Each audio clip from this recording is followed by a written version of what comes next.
اللہ نے فجر کی نماز کی فضیلت کو بیان کیا. آگے اللہ فرماتے ہیں وَمِنَ اللَّيْلِ، یہ تو 5 نمازیں ہو گئیں، یہ تو ساری امت پہ فرض ہیں، لیکن رات کے کچھ حصے میں فَتَہَجَّدْ بِهِ کا مطلب اس حصے میں آپ نے تہجد پڑھنی ہے.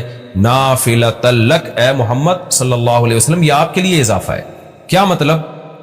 یا تو نبی صلی اللہ علیہ وسلم پہ 6 نمازیں فرض تھیں، یعنی 5 فرض کے علاوہ تہجد بھی فرض تھی، تو اس لیے قرآن نے کہہ دیا کہ امت پہ تو 5 فرض ہیں نافلۃ لک، لیکن یہ تہجد آپ کے لیے اضافی ہے، یعنی آپ پر 6 نمازیں فرض ہیں. ایک مطلب تو یہ بھی ہو سکتا ہے. اور جو علماء اس کے قائل ہیں کہ نہیں نبی پر تہجد فرض نہیں تھی، تو ان کے نزدیک اس آیت کی تفسیر یہ ہوگی کہ یہ آپ کے لیے ایک اضافہ ہے اللہ کے قرب حاصل کرنے کا.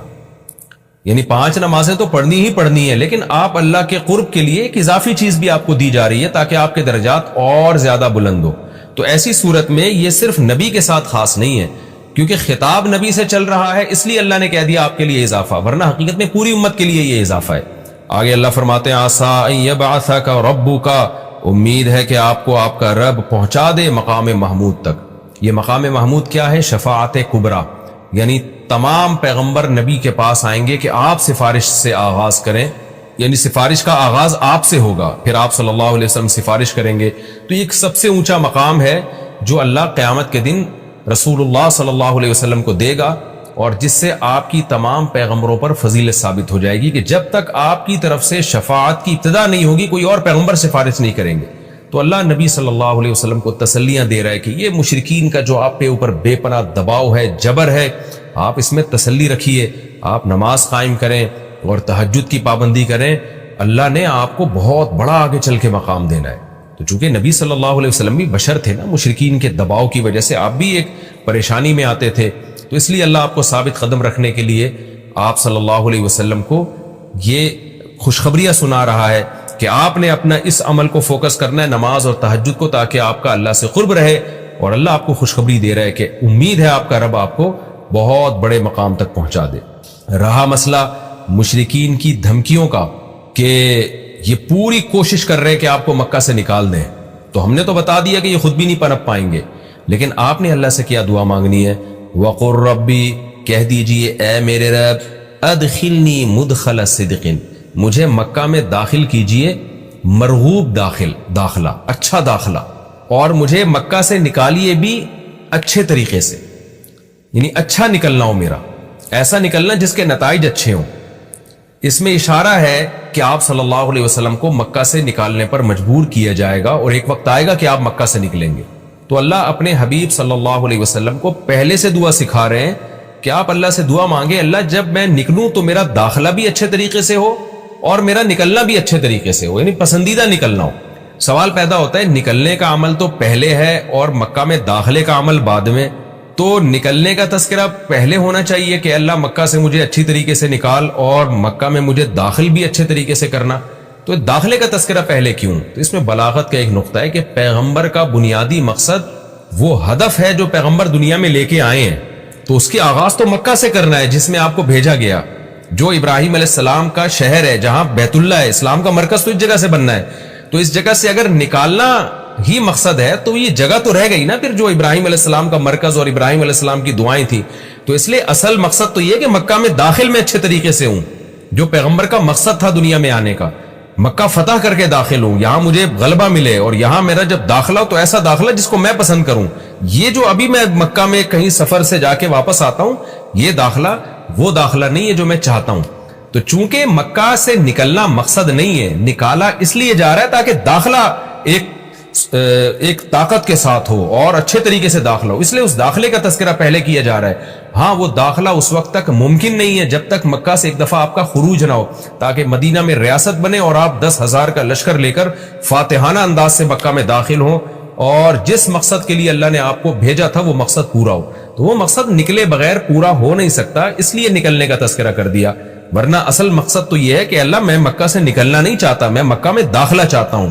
داخلہ ایسا ہونا چاہیے مدخل صدق، سچا مرغوب داخلہ ہونا چاہیے. چنانچہ اللہ نے آپ کی دعا قبول کی، اور جب نبی مکہ میں داخل ہوئے نکلنے کے بعد، تو کیسا بہترین آپ نے کا داخلہ ہوا کہ 10,000 کا لشکر لے کر آپ گئے اور مشرکین مکہ آپ سے معافی کی بھیک مانگ رہے تھے.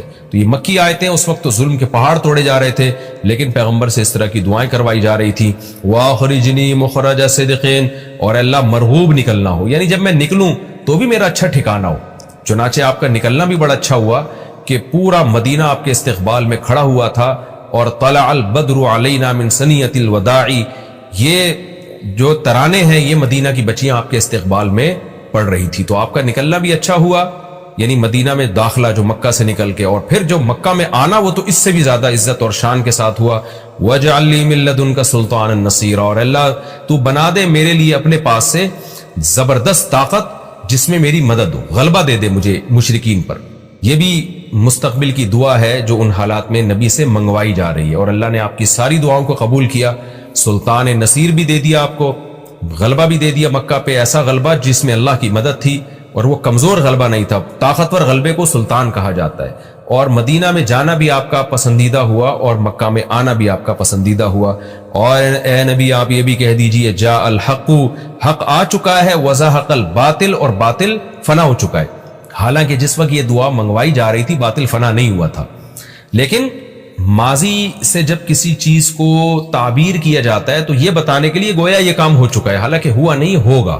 لیکن نبی کی زبان سے نکلوایا جا رہا ہے کہ آپ مشرکین میں اعلان کر دیں کہ بس یہ کام ہو چکا ہے، حق آ گیا، باطل ختم.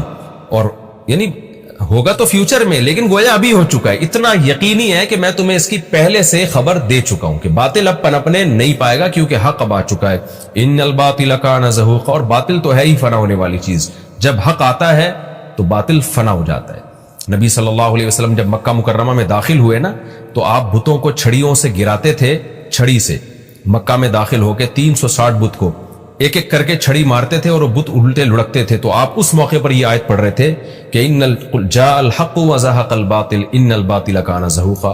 کیا کیفیات بنتی ہوں گی صحابہ کی اور پیغمبر کی اس وقت کہ جو خوشخبری ان کو 13 سال پہلے دی گئی تھی، کئی سال پہلے دی گئی تھی، اور یقینی دی گئی تھی کہ یہ ہو چکا، تو اللہ نے اپنی آنکھوں سے دکھا دیا کہ کیسے بتوں کو بیت اللہ سے نکالا جا رہا ہے اور اللہ کے گھر کو کیسے شرک سے پاک کیا جا رہا ہے. وَنُنَزِّلُ مِنَ الْقُرْآنِ مَا هُوَ شِفَاءٌ وَرَحْمَةٌ لِّلْمُؤْمِنِينَ، اور قرآن کہہ رہے ہیں ہم قرآن نازل کرتے ہیں جس میں مومنین کے لیے شفا ہے. یعنی اے نبی آپ کی تسلی کے لیے اور بھی ہم بتائیں آپ کو کہ ہم یہ جو آیتیں نازل کر رہے ہیں نا، اس میں مومنین کو بھی شفا مل رہی ہے، ان کی اصلاح ہو رہی ہے شرک سے اور برے عقیدوں سے، اور مسلمانوں کے لیے یہ رحمت ہے، ان کو تسلیاں بھی مل رہی ہیں. وَلَا يَزِيدُ الظَّالِمِينَ إِلَّا خَسَارًا، اور ظالمین کے خسارے میں اضافہ ہو رہا ہے، کیونکہ ظالمین اس پر عمل نہیں کر رہے، حجت تمام ہو رہی ہے. وَإِذَا نَمْنَا عَلَى الْإِنسَانِ أَعْرَضَ وَنَأَىٰ بِجَانِبِهِ، قرآن کہتے ہیں ہم جب انسان پر احسان کرتے ہیں تو وہ اعراض کرتا ہے اور اپنے پہلو کو ہٹا دیتا ہے. نعمت ملنے کے بعد بجائے اللہ کے قریب ہونے کے اللہ سے دور ہوتا ہے. وَإِذَا مَسَّهُ الشَّرُّ، اور جب انسان کو کوئی مصیبت پہنچتی ہے كَانَ يَئُوسًا، تو مایوس ہونے لگتا ہے. یعنی انسان کے بارے میں شکایت کی جا رہی ہے کہ اس کا اللہ پر ایمان نہیں ہے. پیغمبر کا مقصد ہے اللہ سے جوڑنا. تو یہ جو مشرکین ہیں جو اللہ کو نہیں مانتے، یہ خوشیوں میں بھی اللہ کو بھولتے ہیں اور غم میں بھی اللہ کو بھولتے ہیں، اسباب کو دیکھتے ہیں. لہذا جب اسباب کو آپ دیکھتے ہو اور پریشانی آتی ہے تو اسباب بتا رہے ہوتے ہیں پریشانی دور نہیں ہو سکتی، تو مایوس ہونے لگتے ہیں، ڈپریشن میں جاتے ہیں. اور جب خوشی آتی ہے تو اپنا کمال سمجھتے ہیں، لہذا اترانے لگتے ہیں اور خدا سے دور ہو جاتے ہیں. تو اے نبی ان سے کہہ دیجئے کل یعمل علی شاکلتی، ہر شخص اپنی نیچر کے مطابق عمل کر رہا ہے. اچھے لوگ کیا کرتے ہیں کہ جب انہیں خوشی ملتی ہے تو شکر ادا کرتے ہیں، اور غم آتا ہے تو مایوس نہیں ہوتے، ان کو پتہ ہے غم اللہ دور کر سکتا ہے.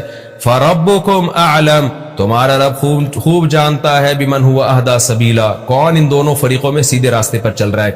جو غموں میں مایوس ہو اور خوشیوں میں اترانے لگے، خدا سے دور ہو جائے، وہ گمراہی والے راستے پر ہے. اور جو خوشیوں میں اللہ کے قریب آئے، شکر ادا کرے، اور غموں میں بھی اللہ کے قریب آئے کہ غم کو اللہ ہی دور کر سکتا ہے، مایوس نہ ہو، یہ سیدھے راستے پر ہے.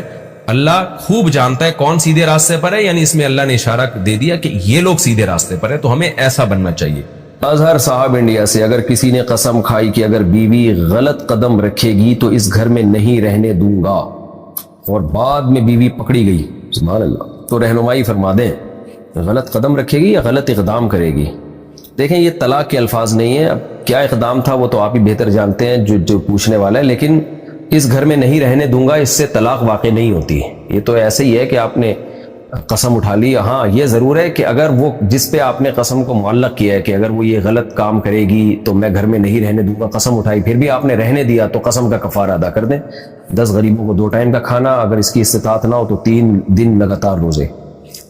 ہندو مذہب میں ایک ایکسرسائز ہوتی ہے، اس ایکسرسائز میں سورج کو مختلف پوسچرز میں پوجا کیا جاتا ہے، سورج کی پوجا کی جاتی ہے. میں نے جم میں وہ ایکسرسائز کر لی، اور ورزش کرنے سے پہلے اور ورزش کرنے کے دوران اور ورزش کے بعد بھی میرا سورج کو پوجنے کا کوئی ارادہ نہیں تھا، بس میں نے ایسا ایکٹ کیا صرف صحت بنانے کی نیت سے. تو کیا یہ مجھ سے شرک ہو گیا؟ اگر بھائی صحت کے لیے آپ نے ایسا کیا اور سورج کی طرف رخ کر کے کوئی عبادت کی نیت سے نہیں کیا تو یہ شرک نہیں ہے. لیکن نبی صلی اللہ علیہ وسلم نے ہمیں منع کیا ہے کہ کسی کی مذہبی رسومات میں ان کی مشابہت یہ ناجائز اور حرام ہے. تو اگر یہ ہندوؤں کا مذہبی طریقہ ہے کہ وہ خاص اسٹائل میں سورج کے سامنے، میں نے تو نہیں کبھی کسی ہندو کے بارے میں ایسا سنا کہ ایسا کرتے ہو، لیکن بہرحال اگر کوئی کرتے ہو تو پھر شرن آپ کے لیے جائز نہیں ہے، تو آئندہ اس سے احتیاط کی جائے. میری آنکھوں میں ڈارک سرکلز حلقے ہو گئے ہیں، ہر طرح کا علاج کرا لیا مگر فائدہ نہیں ہوا، کیا آپ کوئی عمل بتا سکتے ہیں؟ میں دعا کر سکتا ہوں بھائی، اللہ تعالیٰ آپ کے ڈارک سرکل کو وائٹ سرکل میں تبدیل کر دے. باقی ڈاکٹر ہی کرے گا، باقی صبح شام کے جو اعمال ہیں ان کو پورا کرنا چاہیے بس. جو شخص یا علی کہہ کر جانور ذبح کرے اس کا گوشت لے سکتے ہیں؟ نہیں لے سکتے. غیر اللہ کا نام جس جانور پہ لیا گیا ہو وہ جانور کھانا جائز نہیں ہے. اگر کوئی شخص اپنے بھائیوں سے اور آس پاس کے لوگوں سے اکثر یہ کہے کہ میں نے اپنی بیوی کو طلاق دے دی ہے تو کیا طلاق ہو جائے گی؟ جی ہاں، اقرار طلاق سے بھی طلاق ہو جاتی ہے. کسی نے طلاق دی نہیں لیکن کسی کے سامنے اقرار کر لے کہ میں نے دے دی ہے، تو بیوی کو جب پتہ چلے گا تو شرعاً اس پر لازم ہے کہ وہ شوہر سے علیحدگی اختیار کرے. پھر اگر اقرار کیا ہے تو پھر اس سے پوچھا جائے گا کتنی دی ہیں. 1 کا اقرار کرتا ہے تو 1 مانی جائے گی، اور 3 کا اقرار کرتا ہے تو 3 مانی جائیں گی. اگر عورت آئی بروز صاف نہ کرے بلکہ اس کو بلیچ سے شیپ دے دے تو شوہر کے لیے، یعنی شوہر کے لیے، تو کیا یہ جائز ہے عورت کے لیے؟ مجھے نہیں پتا بلیچ سے کیسے شیپ دی جاتی ہے. آئی بروز کو نوچنا تو ناجائز اور حرام ہے، البتہ کسی بھی طرح سے ان کو ایک شیپ دے دینا، اس میں کوئی ناجائز کی کوئی اس کی دلیل نہیں ہمارے پاس.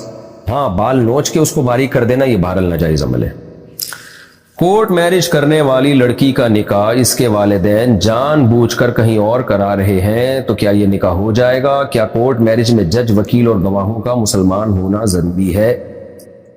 دیکھیں، اگر کورٹ میرج ہوئی ہے تو نکاح ہو گیا ہے، اب اس لڑکی کا کہیں اور طلاق لیے بغیر نکاح نہیں کرا سکتے، چاہے جج غیر مسلم ہی کیوں نہ ہو، کیونکہ نکاح میں جج نہیں کراتا. اصل میں نکاح تو لڑکا لڑکی خود ایجاب و قبول کر کے کر رہے ہوتے ہیں، تو اس کو یہ نہیں کہیں گے کہ غیر مسلم یا مسلم، اس میں تو لڑکا لڑکی نے خود کیا ہے نا، وہ تو مسلم ہی ہے، تو اس میں جج کی حیثیت جج کی نہیں ہوتی بلکہ محض ایک وکیل کی حیثیت ہوتی ہے اس کی. البتہ گواہوں کا مسلمان ہونا ضروری ہے، تو اگر وہاں 2 گواہ مسلمان نہیں تھے تو پھر یہ نکاح نہیں ہوا. شکیل احمد انڈیا سے، میرا ہندو دوست مسلمان لڑکی سے فون پر بات کرتا ہے، میں لڑکا لڑکی دونوں کو سمجھا چکا ہوں، اب مجھے گناہ تو نہیں ہوگا؟ جب آپ سمجھا چکے ہیں تو آپ کی ذمہ داری پوری ہو گئی، آپ کو انشاءاللہ گناہ نہیں ہوگا. کتنے لوگ لڑکے لڑکی فون پہ بات کر رہے ہیں، تو کیا سب کا گناہ آپ کو ہوگا کیا؟ تو ظاہر ہے آپ سے پوچھ کے تھوڑی کر رہے ہیں. عبد القدیر صاحب انڈیا سے، شوہر نے جھگڑے کے دوران بیوی کو طلاق کا اختیار دے دیا اور کہا کہ جیسے چاہو کر لو، طلاق طلاق بول دو. تو بیوی نے کہا کہ میں کیوں بولوں، تم خود کہہ